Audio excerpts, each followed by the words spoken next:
Hello students. बच्चों, आज का हमारा जो टॉपिक है वो है डिस्कवरी ऑफ एनोड रेज,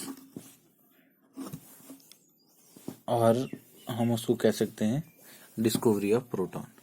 जैसे हमने डिस्कवरी ऑफ इलेक्ट्रॉन में डिस्कवरी ऑफ कैथोड रेज किया। समझना है बच्चे अच्छे से आपने। ये बिल्कुल जस्ट उसका अपोजिट है कि जो हमने कैथोड रेज में किया वही है, और इसकी प्रॉपर्टीज में भी बहुत सारी चीजें आपने वहां से ऐड करनी है, इसलिए आपको ध्यान देना है। बच्चे, होता क्या है कि सर जे थॉमसन ने ये प्रूव कर लिया कि एक एटम के अंदर एक नेगेटिवली चार्ज सब्सटेंस होती है जिसका उसने नाम दिया इलेक्ट्रॉन। के होते ही बेसिकली कहाँ से उन्होंने वो कैथोड रेज से उन्होंने पता किया। अब बाद में जो साइंटिस्ट आए उन्होंने देखा कि भाई अगर एटम में कोई नेगेटिवली चार्ज सब्सटेंस है तो फिर तो हम जब भी किसी चीज के साथ हाथ लगाएंगे तो हमें तो करंट लगना चाहिए, क्योंकि उसके बीच में चार्ज है। तो साइंटिस्ट ने फिर सोचा कि इट मीन्स इसमें सिर्फ कोई नेगेटिव चीज नहीं है, इसमें कोई ना कोई पॉजिटिव चीज भी है, जिसकी वजह से ओवरऑल जो एटम है, जो मैटर है, वो न्यूट्रल हो जाता है और फिर हमें करंट जो है वो नहीं लगता। इस चक्कर में होता क्या है कि 1886 में बिल्कुल सर जे थॉमसन की तरह ही एक साइंटिस्ट होते हैं जिनका नाम गोल्डस्टाइन होता है। गोल्डस्टाइन कुछ नहीं करते, बस वही करते हैं कि जो सर जे थॉमसन ने किया। वो करते क्या हैं कि एक ट्यूब लेते हैं, जैसी ट्यूब किसने ली थी, सर जे थॉमसन ने ली थी। सेम वैक्यूम पंप यहाँ पे लगा देते हैं, डिस्चार्ज ट्यूब एक बनाते हैं जिसमें एक एनोड होता है और दूसरा क्या होता है बच्चे, एक कैथोड होता है। अगर आपने ध्यान से समझा हो तो उसमें भी क्या किया था कि गैस की फिलिंग की थी, और गैस की फिलिंग करने के बाद सर जे थॉमसन ने देखा था कि कुछ बीच में लाइटिंग हो रही थी, और फिर उन्होंने परफोरेशन की थी, ZNS स्क्रीन यूज की थी, और उससे उन्हें पता चला था कि कहीं पे फ्लोरेसेंस हो रही है। गोल्डस्टाइन ने क्या किया कि गोल्डस्टाइन ने वैसी ही ट्यूब ली, लेकिन इस बार उन्होंने क्या किया कि उन्होंने यहाँ पे पहले केस में जब डिस्कवरी ऑफ कैथोड रेज किया था, सर जे थॉमसन ने क्या किया था, एनोड के पीछे लगाया था क्या, ZNS स्क्रीन लगाई थी। और जब वो स्क्रीन ग्लो किया था तो उस स्क्रीन के ग्लो करने से उन्हें पता चल रहा था कि यहाँ पे इट मीन्स इस साइड से कुछ रेडिएशन आ रही हैं, और उन्होंने उनका नाम क्या दिया था, कैथोड रेज किया था। अब गोल्डस्टाइन ने ये कहा कि अगर हम इस साइड में ZNS स्क्रीन जो है वो लगा देते हैं और देखते हैं कि जब हम इसको यहाँ से वोल्टेज इंक्रीज करते हैं तो क्या यहाँ पे कुछ ग्लोइंग होती है या नहीं होती है। तो गोल्डस्टाइन ने कहा कि अगर इट मीन्स यहाँ पे भी कोई चीज ग्लोइंग हो रही है तो इट मीन्स जब कैथोड रेज आ रही थी तो कैथोड रेज जो थी वो कैथोड से एनोड की तरफ जा रही थी, मीन्स कि कैथोड रेज पर नेगेटिव चार्ज था और वो पॉजिटिव की तरफ जा रही थी। तो अगर यहाँ पे कुछ ग्लोइंग होती है, गोल्डस्टाइन ने कहा, तो इट मीन्स यहाँ से कुछ रेज आएंगी और उन रेज पे पक्का पॉजिटिव चार्ज होगा, क्योंकि वो नेगेटिव की तरफ डिफ्लेक्ट होंगी। इस चक्कर में गोल्डस्टाइन साहब क्या करते हैं कि इसको परफोरेशन कर देते हैं, इसकी किसकी, कैथोड की। शाबाश, याद रखना है, क्या कर देते हैं, परफोरेशन करते हैं इसकी। परफोरेशन मीन्स उसके अंदर होल्स कर देते हैं। होल्स करने के बाद यहाँ पे इसकी कोटिंग जो है पीछे वो ZNS से जिंक सल्फाइड पाउडर से कर देते हैं। ठीक है, देखते ही देखते जब वो वोल्टेज को इंक्रीज करते हैं तो सर जे थॉम्सन क्या देखते हैं कि यहाँ पे जो ZNS स्क्रीन लगाई थी यहाँ पे रेड ग्लोइंग हो रही है, ग्लो हो रहा है, और वो भी रेड कलर का हो रहा है। तो गोल्डस्टाइन साहब बिल्कुल परेशान हो गए कि पहले केस में सर जे थॉम्सन ने क्या किया था कि ई साइड से रेज आ रही थी और यहाँ पे जाके ग्लोइंग हो रही थी, और उन्होंने उनको कैथोड रेज कह दिया था। तो गोल्डस्टाइन कहते हैं कि मैंने क्या किया है कि यहाँ पे ZNS स्क्रीन लगाई और ये यहाँ पे भी ग्लो करना शुरू हो गई है। तो इट मींस एनोड की तरफ से कुछ रेज आ रही हैं जो कि इन परफोरेशन को क्रॉस करके जाके यहाँ पे ग्लोइंग कर रही है, फ्लोरिसेंस शो कर रही है। मैंने आपको बताया फ्लोरिसेंस क्या होता है। तो गोल्डस्टाइन ने कहा कि इट मींस ये पॉजिटिव की तरफ से नेगेटिव की तरफ आके यहाँ पे ZNS स्क्रीन पे रेड ग्लो हो रहा है। तो इट मींस उन्होंने कहा कि कुछ रेज आ रही हैं, वो भी कहाँ से आ रही हैं, एनोड की तरफ से आ रही है। तो उन्होंने गोल्डस्टाइन ने उन रेज का नाम क्या रख दिया, एनोड रेज रख दिया। जैसे सर जे थॉम्सन ने जो रेज कैथोड की तरफ से एनोड की तरफ जा रही थी और यहाँ पे जाके फ्लोरिसेंस शो कर रही थी, ग्रीन फ्लोरिसेंस, तो उन्होंने उनको नाम दिया था कैथोड रेज। ऐसे ही गोल्डस्टाइन ने क्या किया कि इस बार कैथोड की परफोरेशन की और देखा कि ZNS स्क्रीन कैथोड के ही पीछे लगा दी। तो जब देखा कि यहाँ पे फ्लोरिसेंस हो रही है और कौन से कलर की हो रही है, रेड कलर की फ्लोरिसेंस हो रही है। तो इट मीन्स कोई ना कोई ऐसी चीज है जो यहाँ से पास होके इन पोर से आई और यहाँ पे आके ग्लो करवाया। तो उन्होंने इन रेज का नाम क्या रख दिया, एनोड रेज।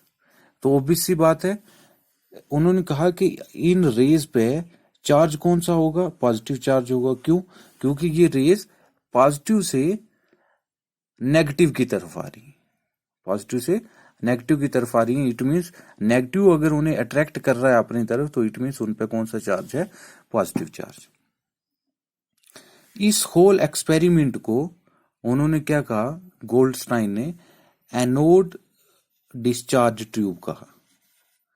जैसे कि वहां पे कैथोड ट्यूब कहा था, गोल्डस्टाइन ने इसको क्या कहा, एनोड डिस्चार्ज ट्यूब कहा। ठीक है। और दूसरा, इस एक्सपेरिमेंट को गोल्डस्टाइन ने इन रेज को जो एनोड से आई, इन्हें चैनल रेज भी कहा और कैनाल रेज भी कहा। क्यों कहा कि गोल्डस्टाइन ने एनोड रेज को, कि जो एनोड की तरफ से रेज आ रही हैं उन्हें चैनल रेज कहा और कैनाल रेज भी कहा। वो इसलिए कहा क्योंकि चैनल और कैनाल बोले तो ये जो कैथोड के अंदर परफोरेशन की जो सुराख पैदा किए, इन सुराख को ही उन्होंने क्या कहा, चैनल और कैनाल। ठीक है। और इस पोर्स को, चैनल्स को, कैनाल्स की वजह से उन्होंने एनोड रेज का दूसरा नाम क्या दिया, कैनाल रेज और चैनल रेज। ठीक है। आई होप कि आप समझ गए होंगे कि ये सेटअप उन्होंने क्यों यूज किया। ठीक है। हाँ तो बच्चे, गोल्डस्टाइन ने ये चीज प्रूव कर ली कि इन रेडिएशंस जो आ रही थी उनका उन्होंने नाम क्या दिया, एनोड रेज। तो अब उन्होंने इनकी प्रॉपर्टीज को डिस्कस करना शुरू कर दिया कि हम देखें कि इनकी प्रॉपर्टीज क्या हैं। तो सिमिलरली वैसी ही प्रॉपर्टीज हैं जैसे कि हमने वहां पे डिस्कस की, और गोल्डस्टाइन ने भी वही एक्सपेरिमेंट परफॉर्म किए जो एक्सपेरिमेंट किसने परफॉर्म किए थे, सर जे थॉम्सन ने। कुछ उनमें से डिफरेंट थे, वो हम अलग से डिस्कस करेंगे, लेकिन पहले जो सेम थे हम वो डिस्कस करते हैं। देखो यहाँ पे ग्लोइंग होगी, ग्लोइंग करने से उन्हें पता चल गया कि एनोड की तरफ से कुछ रेडिएशंस आ रही हैं जिनका उन्होंने क्या नाम दिया, एनोड रेज कहा, और कहा कि एनोड रेज के ऊपर कौन सा चार्ज है, पॉजिटिव चार्ज है। तो प्रॉपर्टीज की बात करें तो सबसे पहली प्रॉपर्टी उन्होंने कहा कि एनोड रेज जो हैं वो ट्रेवल करती हैं इन ए स्ट्रेट लाइन। कि एनोड रेज किस लाइन में ट्रेवल करती हैं, स्ट्रेट लाइन में ट्रेवल करती हैं। तो बिल्कुल सही कहा गोल्डस्टाइन ने। क्यों? कि गोल्डस्टाइन ने इस कैथोड को जब परफोरेशन की और परफोरेशन करने के बाद जस्ट इसके पीछे ZNS स्क्रीन लगा दी और देखा कि सीधा जाके ये जाके यहाँ पे ग्लोइंग शो कर रही है। तो इट मीन्स जब ये सीधा जाके ग्लोइंग शो कर रही है, ये कहीं और नहीं जा रही है, तो इट मीन्स ये ट्रेवल कर रही है किसमें? स्ट्रेट लाइन में। ठीक है, तो इस ग्लोइंग से हमें पता चला कि जो एनोड रेज हैं they are travelling in the straight line. Second property क्या किया गोल्डस्टाइन ने? गोल्डस्टाइन ने वैसे ही किया कि जैसे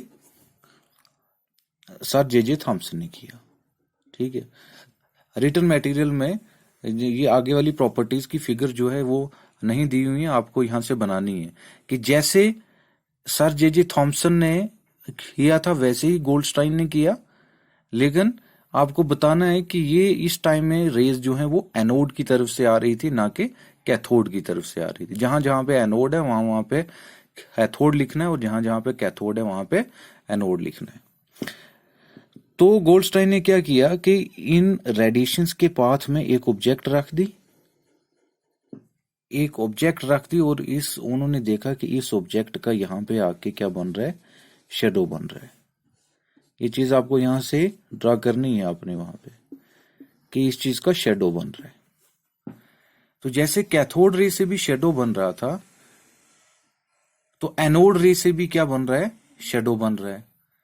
तो इस चीज से प्रूव हो गया कि कि एनोड रेज जो है वो स्ट्रेट लाइन में ट्रेवल कर रही हैं, वो ट्रेवल भी किस साइड से कर रही हैं? वो एनोड की तरफ से कर रही हैं।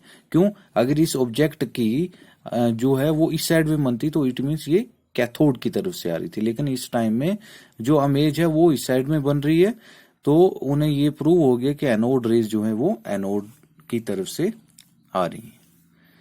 दूसरी चीज उन्होंने क्या किया कि सिमिलरली इसमें एक पैडल व्हील रख दिया, जैसे कि सर जे थॉमसन ने किया था। और वो क्या देखते हैं, व्हील रखने के बाद जब वो बैटरी को ऑन करते हैं, वो देखते हैं कि ये व्हील जो है वो रोटेट करना शुरू कर देता है। ठीक है, ये व्हील जो है वो रोटेट करना शुरू कर देता है, जिससे उन्हें पता चलता है कि इन एनोड रेज का नेचर जो है वो मटेरियल नेचर है। मटेरियल नेचर बोले तो मींस वो किसकी बनी हुई है? किसी ना किसी पार्टिकल्स की बनी हुई है। क्यों? कि सिंपल हम कोई भी रेडिएशन डालेंगे किसी फैन के ऊपर तो वो नहीं चलेगा, लेकिन अगर हम एनोड या कैथोड रेज डालेंगे तो वो काइनेटिक एनर्जी जो है वो चेंज होगी मैकेनिकल एनर्जी में। तो ये फैन जो है वो, ये पैडल व्हील जो है वो रोटेट करना शुरू कर देगा।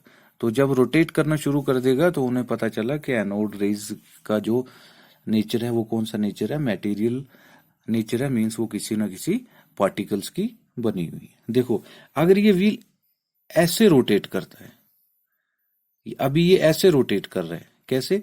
एनोड रेज इस साइड से आ रही है तो ये ऐसे रोटेट कर रहे हैं, तो मींस एनोड रेज की वजह से हो रहा है। लेकिन अगर कैथोड की वजह से होता तो ये कैसे रोटेट करता है? ये ऐसे रोटेट करता है, एंटी क्लॉकवाइज डायरेक्शन में। ठीक है, फिर उन्होंने क्या किया गोल्डस्टाइन ने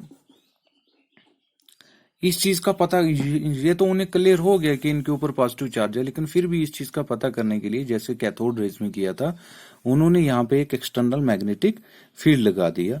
मींस यहाँ पे एक एनोड लगा दिया और यहाँ पे एक कैथोड लगा दिया, इस चीज को पता करने के लिए कि ये डिफ्लेक्शन कौन सी साइड करती है।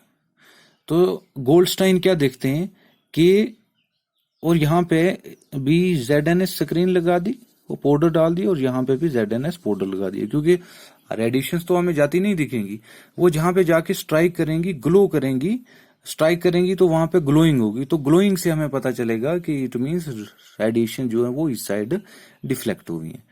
तो गोल्डस्टाइन क्या देखते हैं कि जब वो एक एक्सटर्नल इलेक्ट्रिक फील्ड लगा देते हैं तो कुछ टाइम के बाद जो कैथोड वाली ZNS स्क्रीन है वो ग्लो करना शुरू कर देता है। तो जिससे ये प्रूव हो गया कि कैथोड रेज जो है पहले स्ट्रेट लाइन में ट्रेवल कर रही थी, लेकिन जब हमने एक्सटर्नल इलेक्ट्रिक फील्ड लगा दिया तो ये पॉजिटिव जो एनोड रेज थी ये ट्रेवल कर गई किसकी तरफ, कैथोड रेज पे, जिससे उन्हें प्रूव हो गया कि एनोड रेज के ऊपर कौन सा चार्ज है, पॉजिटिव चार्ज है, और एनोड रेज जिन पार्टिकल से बनी हुई है उन पार्टिकल्स के ऊपर भी कौन सा चार्ज है, पॉजिटिव चार्ज है, और उन्होंने उन पार्टिकल्स का, पॉजिटिव चार्ज पार्टिकल्स का नाम क्या दिया, प्रोटॉन दिया। ठीक है बच्चे, तो ये कुछ सिमिलर प्रॉपर्टीज हैं किसकी, एनोड रेज की, जो हमने पहले डिस्कस की हैं।